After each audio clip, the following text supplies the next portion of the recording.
¿cómo acumulamos energía en el cuerpo? Entonces, cuando tú comes, la glucosa, la vas a comer, no sé, papa. Eso entra al intestino. En el intestino, esa glucosa, inmediatamente cuando está en el intestino, hay unas células que le hacen una llamada al páncreas y le avisan que dentro de poquito va a entrar glucosa desde el intestino. Eso es lo que se conoce como la vía de las incretinas. Y así funcionan algunos medicamentos. Le avisan al páncreas, le dice, hermano, vaya produciendo insulina. Cuando entra, y ya entra del intestino a la sangre, yo ya tengo insulina. La insulina viene y agarra esas moléculas de glucosa y se lleva las lleva a la célula, 80% se las lleva a la célula y las deja ahí para lo que les dije desde el principio, juntarse con el oxígeno y producir energía. Y el 20% viene, entonces la insulina, ¿qué es lo que hace? Cuando viene la célula, ella casi que es como la que viene, golpea la puerta para abrir el receptor y que pueda entrar. Y el 20% de esa glucosa se la lleva al músculo y al hígado y la guarda.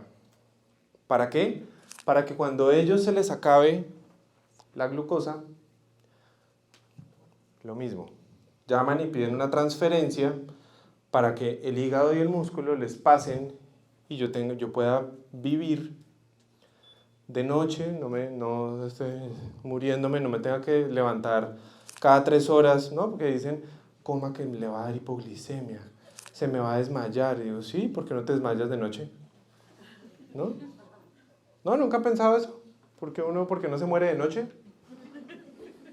Y uno no se muere de noche justamente porque tiene ese mecanismo en el hígado y en el músculo que le está pasando todo el tiempo, está liberando, y eso se llama, esa forma como yo almaceno, se llama glucógeno, y ese consumo de glucógeno, cuando ya no tengo las células, se llama glucógeno lisis. Lisis es romper. Entonces yo la voy liberando. Hasta ahí, claro. ¿Sí? O sea, se los explico muy despacio porque ahorita vamos a ir al siguiente paso. Entonces, lo que les había dicho del presupuesto. Uno, ¿cómo gasta la energía? Entonces yo primero me gasto la energía que tengo en las células. Cuando se me acaba la energía que tengo en las células, pido una transferencia. Pero digamos que a mí me dio por comer más de la cuenta, cuando estaba formando energía. Me dio por comer más de la cuenta. Entonces le llevé a las células todo lo que necesitaban. Las células dicen, no, ya, suficiente. Bueno. Entonces le llevo al hígado y al músculo, y en el hígado y el músculo también es finito lo que le cabe. Y más si tengo menos músculo, pues es más rápido, o sea, ese nivel es más rápido que se llena. El exceso de lo que yo me estoy comiendo, yo necesito guardarlo en una forma más eficiente de energía. Y lo voy a exportar en forma de grasa, en forma de triglicéridos que voy a tener en sangre, que voy a tener en el hígado, que voy a tener en el músculo y que voy a tener en mi tejido. ¿Por qué? Porque eso es un mecanismo de adaptación biológica que tenemos para poder almacenar energía en el verano y en el invierno, que no hay comida disponible, poder sobrevivir con esa grasa que yo tengo. Entonces, ¿cómo me la consumo? De nuevo, primero la glucosa de las células, después pido la transferencia de glucosa del hígado y del músculo para las células, y cuando se me acaba, activo el mecanismo, que es lo que se llama la cetosis, que la cetosis no es una dieta, es un mecanismo de adaptación celular, donde yo cojo mi grasa y desde la grasa hago gluconeogénesis. Génesis es formación de glucosa de una nueva fuente, diferente a lo que tenía guardado. Y ahí es donde empiezo a hacer la famosa quema de grasa, que es la utilización de mi propia grasa como fuente de energía. Hasta ahí, bien, ¿cierto? Bueno. ¿Por qué les muestro esto? Cuando uno, y de nuevo, y la proteína, cuando yo salgo y tengo algo de efectivo, yo salgo y me lo gasto. Si me lo gasto, y necesito más, pues ¿dónde tengo más dinero supuestamente? Pues tengo en el banco. Entonces puedo utilizar la tarjeta. Entonces cuando a mí se me acaba la glucosa, tengo un sitio donde tengo más de lo que puedo guardar en mis bolsillos, que es en el banco, y gasto con la tarjeta, y eso es la grasa. Pero uno no paga en el supermercado con una fracción del apartamento o con una fracción de la casa. ¿Qué quiere decir eso? Uno no paga energéticamente con los aminoácidos. Que cuando una persona está en cetosis, ¿se encuentra liberación de aminoácidos en sangre? Sí, claro. Se encuentra liberación de aminoácidos porque son membranas celulares que se rompen y se encuentra liberación de aminoácidos, pero eso no quiere decir que yo esté rompiendo ni mi músculo, ni mucho menos voy a estar rompiendo el cerebro, el corazón, el riñón, el hígado, nada. Nada, o sea, el cuerpo no va a perder su estructura nunca. Entonces, fíjense cómo uno almacena glucosa. Uno almacena glucosa de la siguiente manera. La glucosa cuando entra al hígado, solamente esto para que lo miren, esto es aburridísimo, pero solamente para que miren, el círculo gigante es la glucosa, es la célula hepática, el hepatocito, ¿sí? La célula del hígado. Y ahí entra la glucosa, forma el famoso glucógeno, y aquí entra en la mitocondria y hace el famoso ciclo de Krebs, ese que uno le mostraban aburridísimo en el colegio. Eso, el ciclo de Krebs, es el que uno coge y hace la formación de la energía. ¿Sí? Coge la glucosa, el oxígeno, ahí.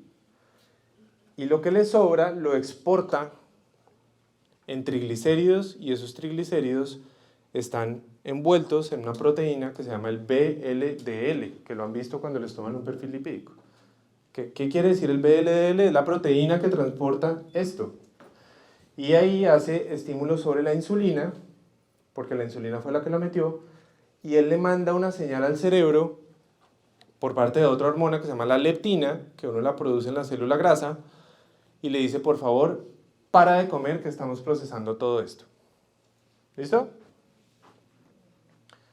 ¿Cómo funciona? Miren la cantidad de reacciones que hay aquí y miren la cantidad de reacciones que hay aquí. Así funciona el alcohol. El alcohol, el etanol, funciona al revés. 20 para las células, 80 para el hígado. Es una carga alta. O sea, ya el hígado empieza, por eso las personas cuando toman mucho trago empiezan a subir de peso rápido. Entonces, y empieza a generar inflamación. Entra también al ciclo de Krebs, pero entra por otra vía, no entra por la vía, lo que se conoce como la vía del piruvato, sino entra por la vía del acetato, que eso ya es más inflamación todavía. Y empieza a producir mucha más grasa. No hace un estímulo leve directo de la insulina, el estímulo es indirecto. Ahora fíjense en esto. Este es el mecanismo de la fructosa. La fructosa no da energía. O sea, la fructosa nunca va a la célula. La fructosa se va el 100% para el hígado. El 100%. Y miren toda la serie de reacciones que genera dentro del hígado.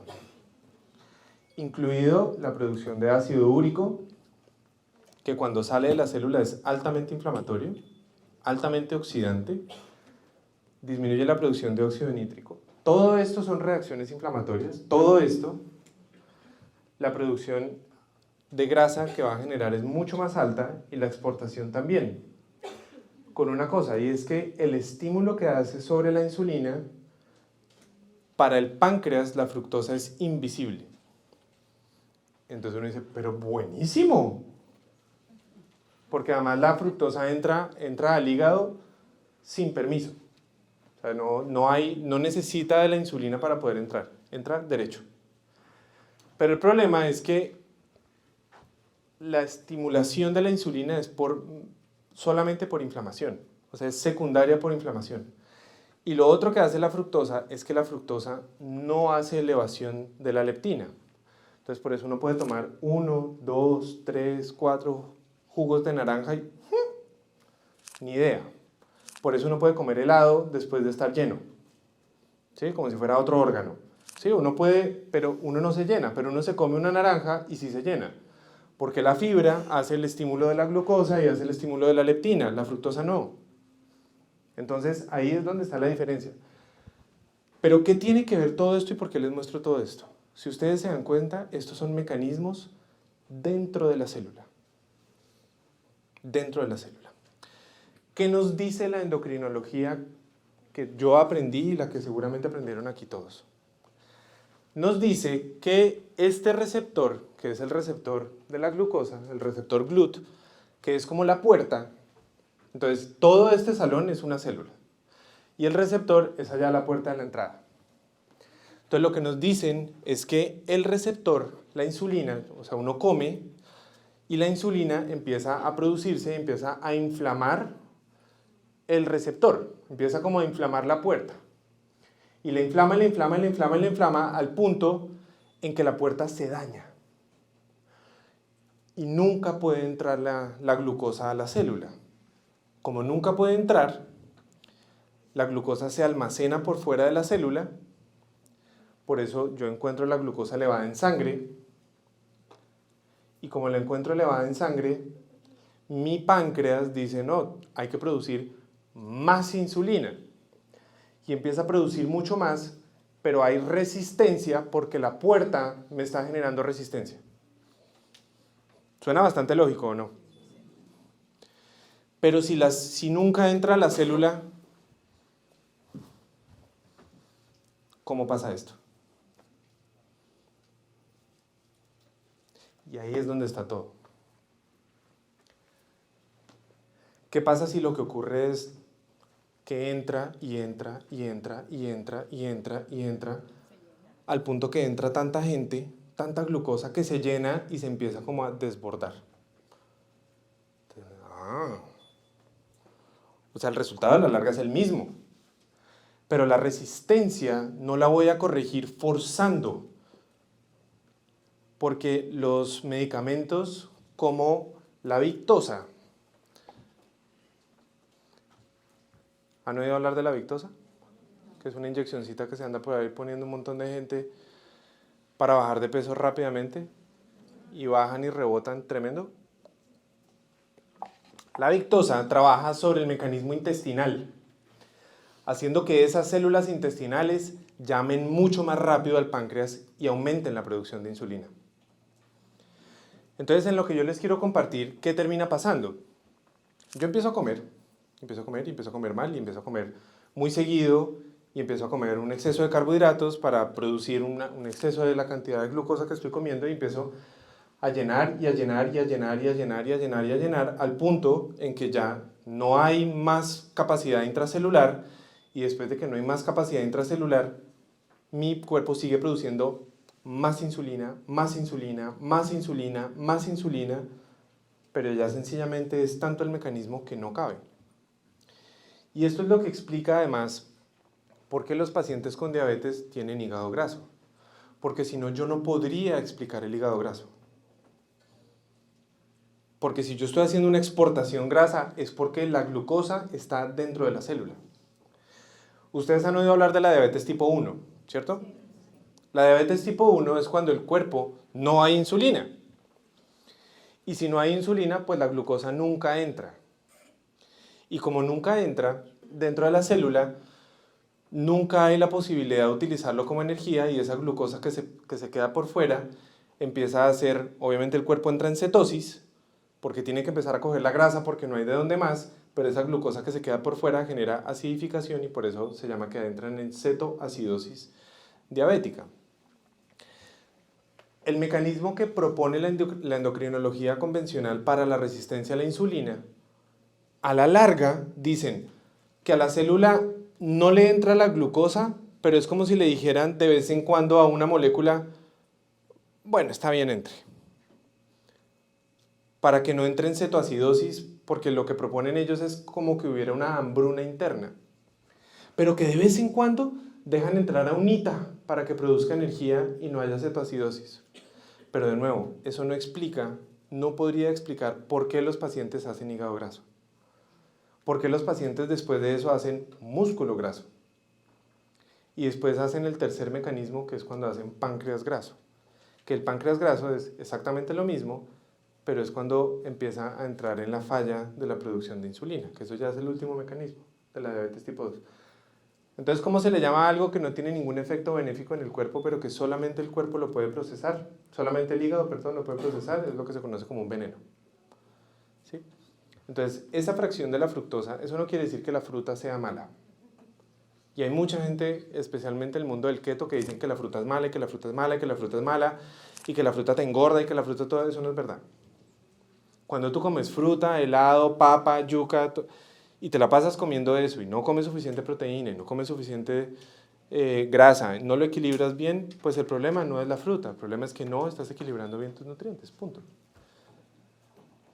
Ah, pero es que usted dijo que la fructosa, claro, la fructosa en el azúcar, la fructosa suelta, la fructosa en el agave. El agave es 80% fructosa. Por eso dice que tiene bajo índice glicémico, porque solamente el 20% es glucosa. La fructosa es el agave es muy, muy malo. Y lo venden como que fuera apto para diabéticos y eso es un desconocimiento total de cómo funciona la fructosa en el cuerpo.